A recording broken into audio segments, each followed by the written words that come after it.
హైడ్రా పేరుతో తెలంగాణ ప్రభుత్వం వసూళ్లకు పాల్పడుతోందని బీజేపీ నేత కేంద్ర హోంశాఖ సహాయ మంత్రి బండి సంజయ్ ఆరోపించారు. కాళేశ్వరం పేరుతో బీఆర్ఎస్ పార్టీ వేల కోట్లు దండుకుంటున్నట్లే ఇప్పుడు హైడ్రా పేరుతో కాంగ్రెస్ కూడా వేల కోట్ల ఆదాయం సంపాదించుకుంటోందని తీవ్ర ఆరోపణలు చేశారు.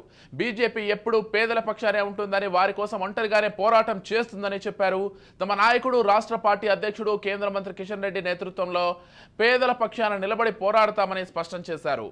ఇక తమిళనాడులో ఉదయనిధి స్టాలిన్కు డిప్యూటీ సీఎం పదవిని కట్టబెట్టడంపై స్పందిస్తూ ఈ తరహా వారసత్వ రాజకీయాలు ప్రజా ప్రభుత్వాలకు మంచిది కాదని, వీటిని తాము తీవ్రంగా ఖండిస్తున్నామని అన్నారు.